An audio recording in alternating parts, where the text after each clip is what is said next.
on CBS.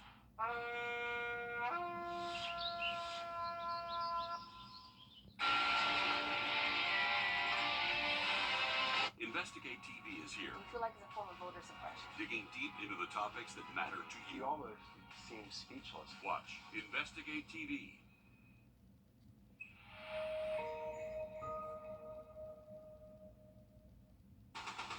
From the station that's on your side, this is News 12, NBC 26 at 11. An investigation is underway after a body was found in Clarks Hill Lake at the Big Heart Campground. But first, community leaders in Jacksonville, Florida, held a prayer vigil this evening for the victims of Saturday's deadly mass shooting. Officials say the shooter killed 3 black people at a store in a racially motivated attack. Christian Benavides has the latest from Jacksonville, including new details about both the victims and the gunman. The Jacksonville Sheriff's Office released surveillance footage of moments from the deadly shooting at the Dollar General store in Jacksonville Saturday. When you see him walk out on the sidewalk and he points that gun at that car, he fired 11 rounds at that car. The sheriff identified the gunman as 21-year-old Ryan Christopher Palmetter.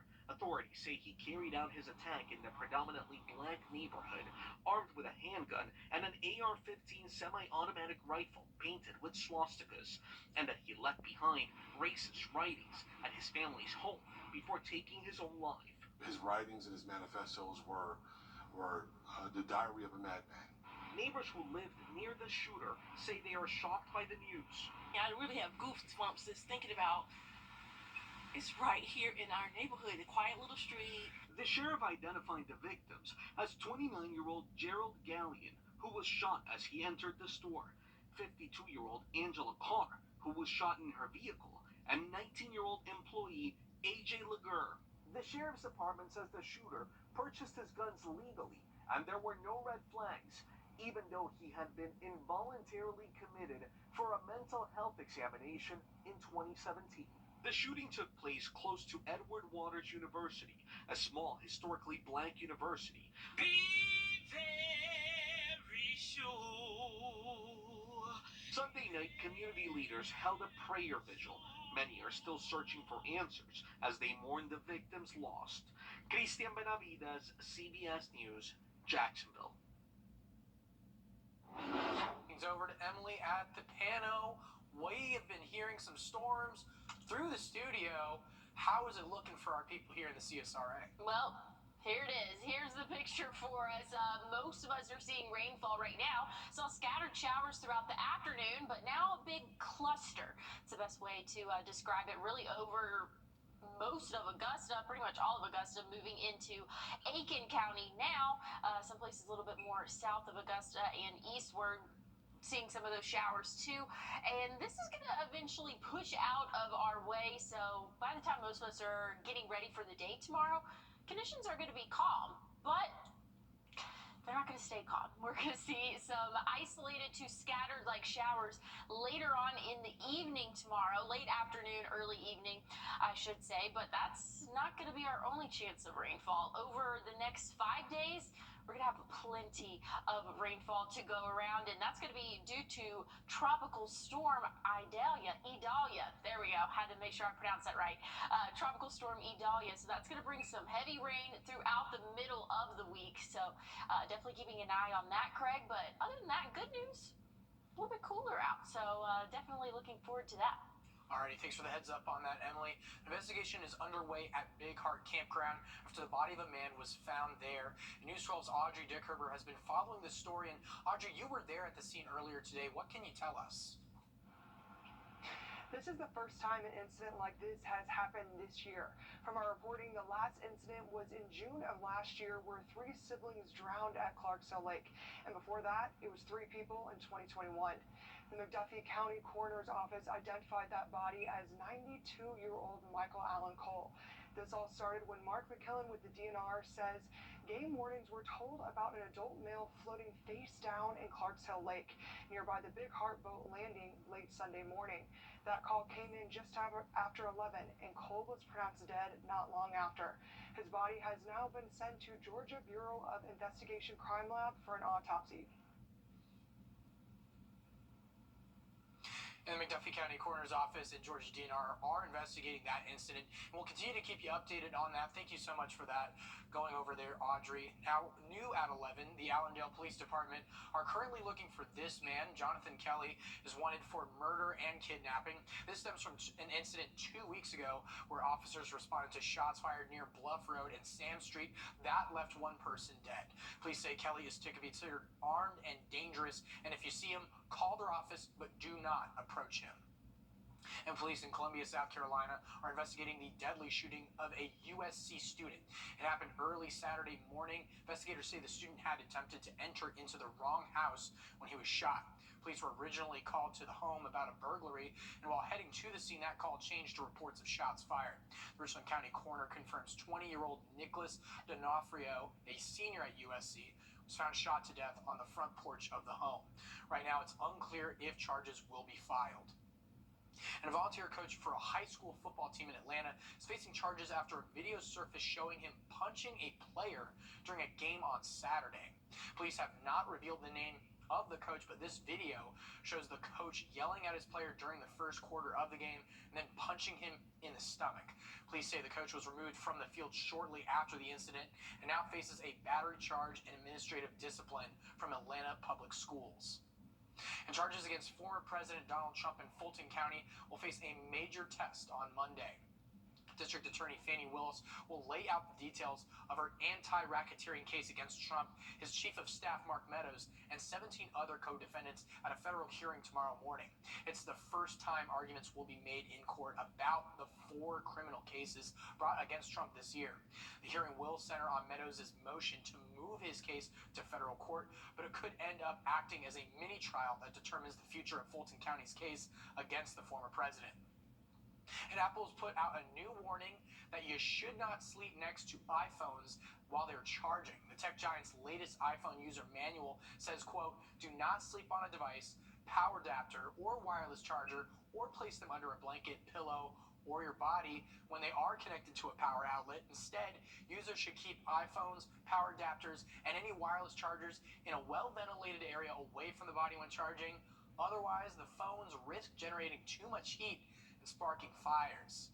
Definitely changing my sleeping routine tonight. Yeah, me too there, Craig.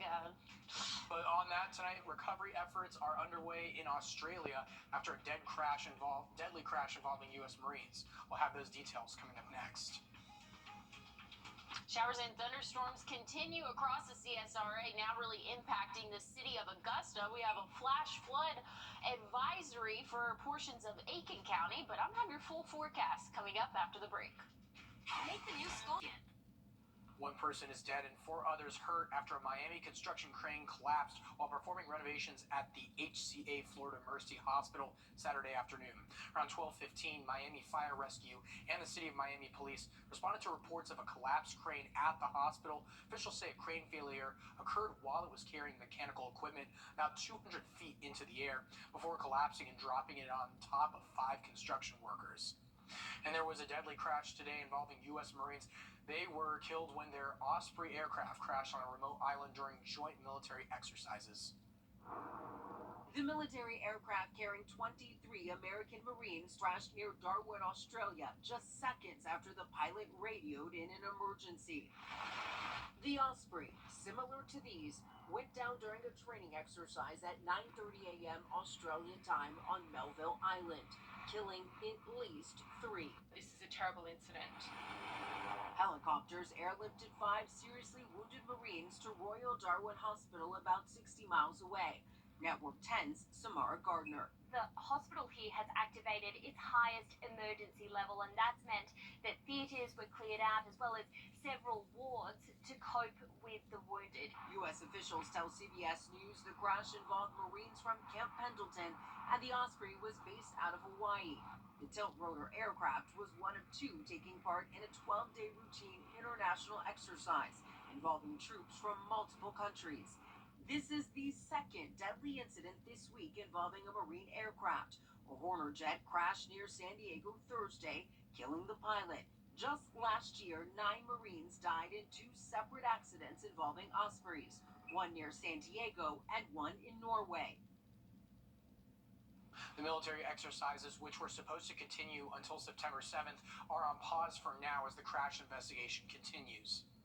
And the FDA is warning people not to use certain types of eye drops. The agency says it has recalled Dr. Bernie's MSM drops 5% solution and Light Eyes MSM eye drops over contamination issues. The agency says the eye drops could contain potential bacterial contamination, fungal contamination, or both. And the warning says users could develop minor to serious vision-threatening infections, which could possibly progress to a life-threatening infection.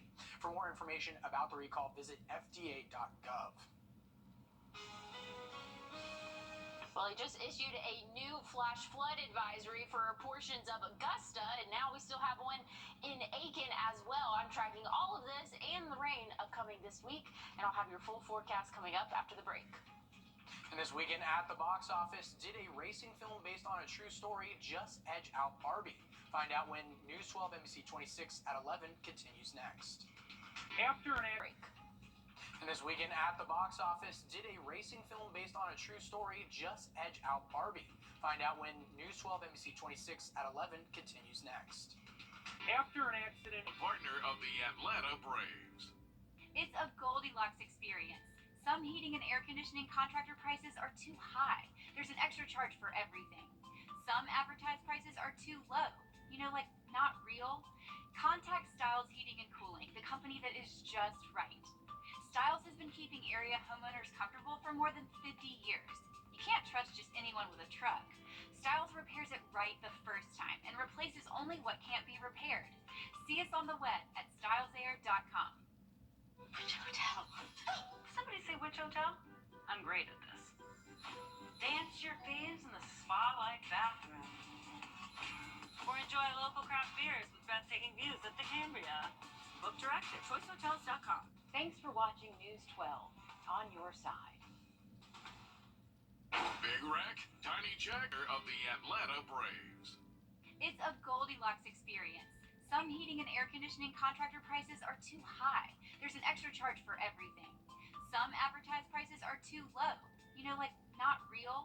Contact Styles Heating and Cooling, the company that is just right. Styles has been keeping area homeowners comfortable for more than 50 years. You can't trust just anyone with a truck. Styles repairs it right the first time and replaces only what can't be repaired. See us on the web at stylesair.com. Which hotel? Somebody say which hotel? I'm great at this. Dance your faves in the spa-like bathroom. Or enjoy local craft beers with breathtaking views at the Cambria. Book direct at choicehotels.com. Thanks for watching News 12 on your side. Big Wreck, Tiny Jack, Strong arm.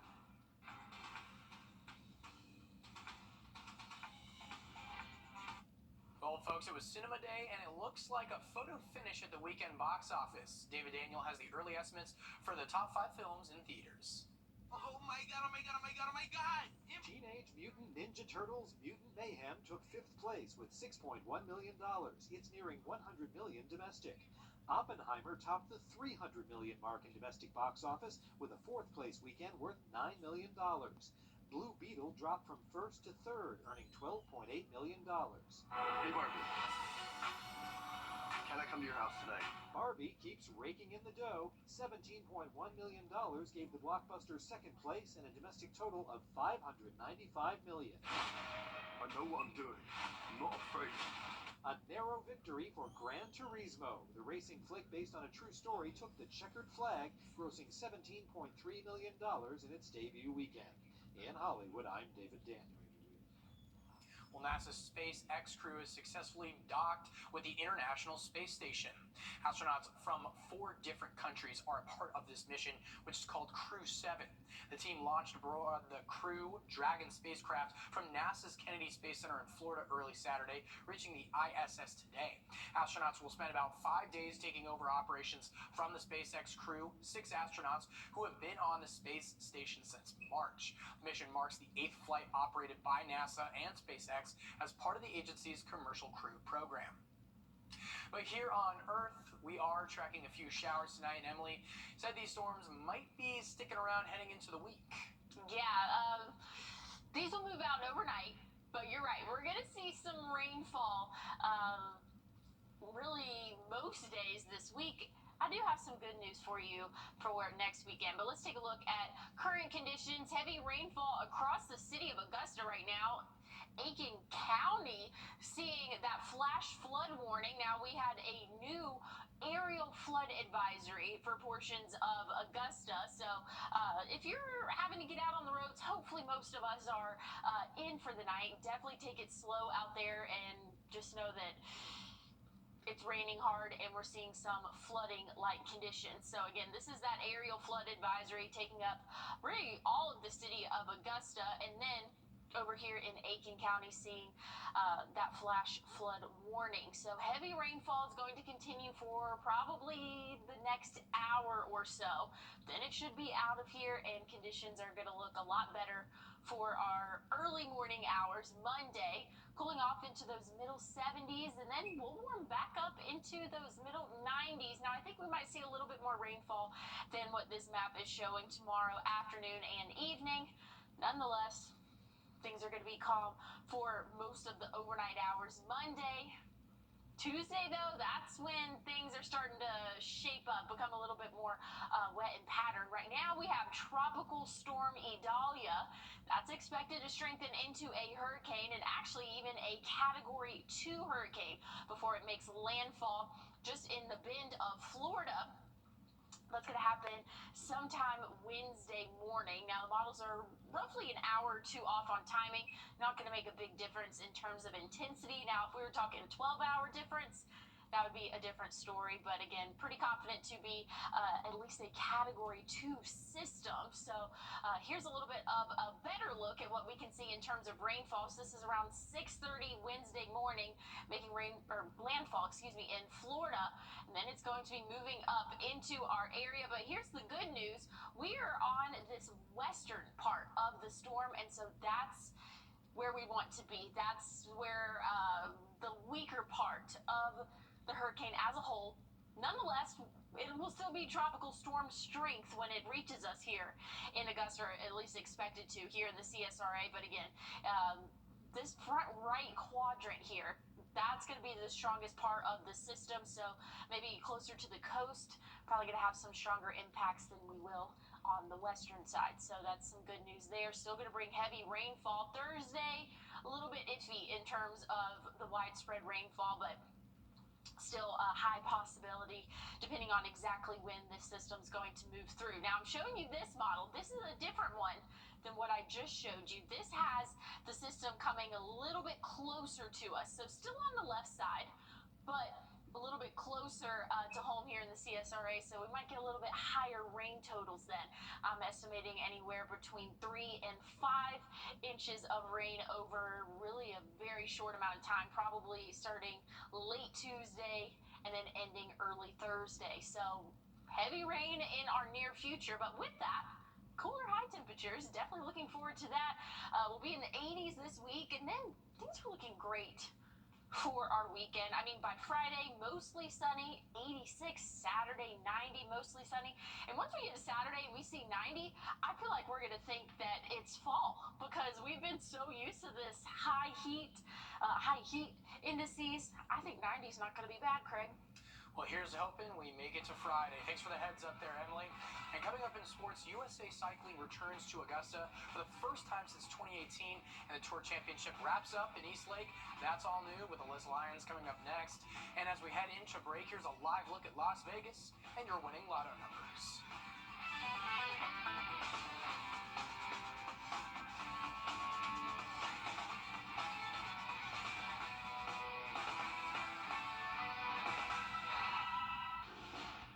Hearing Associates, here with you. You're watching News 12 on your side. First Alert Radar, powered by Jim Hudson Lexus Acura Cadillac. On your sideline, sports brought to you by the Hawk Law Group. Listen, I know it's hard to believe it. One more homestand and a series away. That's what we have left of the Jacket season. With one more game on the line against Charleston, the Jacket shot for a split. Well, hokey pokey for Augie's birthday. He wasn't dancing for long. Dogs got on the board once in the third. Jackets just couldn't find a way to make some of the magic at the plate. In 27 at-bats, the Jackets only managed to get 3 hits. The almost maybes turned into a quick not today, like Wrdw's grounder into the double play. May as well chalk this up as a pitching duel. Jackets kept the Dogs to 4 hits, 1 run, sending 9 Dogs back to the dugout. Dogs take it 1-0. While the Braves have locked in the season set, their final meeting against the Giants didn't have the right key. The Giants' Patrick Bailey cleared the bases with a double in the bottom of the 5th, and the Braves just couldn't recover 8-5 in San Fran. USA Cycling descended upon Augusta this weekend. It's the first time since 2018 that USA Cycling Championships were held here. More than 900 cyclists raced through Fort Gordon and downtown. Many of them came from across the country, including Herman Storms. Storms is from West Jersey. He rode in the Master 65 Plus group. Some of these guys can put 40 miles an hour. This is a whole year-round effort. Even in the winter, you go back home and you do speed work on the road to gain that speed you got here. Some of these people that are here are ex-Olympians that are racing because everybody's over 35 plus. Routes range from 0.7 miles to just over 18 miles. Eastlake saw it all this weekend. The rain delays, lightning. They even saw Victor Hovland go from 8 under to 27 under by Sunday. Hovland recorded a 7 under 63, beating out Xander Schauffele by 5 strokes. His 63 was the lowest Sunday score for a Tour Championship winner. In his second straight victory last week, he won the BMW Championship. He's just one of 5 to do so. He's leaned on every shortcoming to power him through to the top. You don't have that many moments when you're in the final group of a major championship. You kind of have to seize those opportunities. But the more you think about that and think, man, I better not blow it again this time, that's not really conducive to your goal. You got to just, all right, what can we do? What can we learn from it? And then hopefully next time around you can win. Schauffele made him work for that $18 million prize. He got within 3 shots of Hovland with 7 holes to play. Okay, just before we go, 10 years later, and Simone Biles is still raking in those titles. She won her 8th title at the U.S. Gymnastics Championships on Sunday night. Biles became the oldest woman to win the event at age 26. So she's back. Oh, love it. Everybody roots for Simone. She's America's sweetheart, I think. I don't know if I can declare that, but she is to me. Anyways, saw rainfall totals right now, 2 inches in Augusta, 3 inches in Aiken. That is definitely going to increase before we see the early morning hours, but rain is still in the forecast. I'll have one final look coming up. Mickey, get exclusive offers on the Hardee's app. Alrighty, one more story before we go. 2 giant pandas who have called the U.S. home for more than 20 years are headed back to China. The pandas, along with their cub, will leave the National Zoo in Washington, D.C. They've been there since 2000 with an agreement between a Chinese conservation group and the zoo that was signed earlier. And the group says that only about 2,000 pandas remain living in the wild. The zoo says you have until December 7th to see them before they leave. And as someone who grew up right outside of D.C., this is the main event over here at the National Zoo. I'm curious how they're going to, pick up from this. I remember being absolutely devastated when their exhibit was closed one time when I went to go visit. But yeah, I don't know what National Zoo is going to do after they leave. That's huge. I'm thinking about the journey. I don't know, like plane. Yeah, I mean, it's got to be a boat. Yeah. Really? Yeah, ship. There's no way they can put that in an airplane. No. Guys, I just really love pandas. They were really my first one I built a pair. That's the one I grabbed. But no, I have been there to the zoo. That was the first thing that we ran to, first exhibit. It's a beautiful exhibit if you've ever been. Yeah, pretty cool. I feel like I haven't seen a panda before at the zoo. I don't know. Anyways, looking at the rain right now, we have a couple of aerial flood advisory, flash flood warning. The rain will let up overnight tonight, but this isn't the last that we'll see of it this week. Craig, we've got lots of rain in the forecast. Well, thanks for that, Emily, and thank you for joining us here on News 12 NBC 26 at 11. I'm Craig Allison, but when you're waking up, please be sure to join Chris, Nick, and Zaina.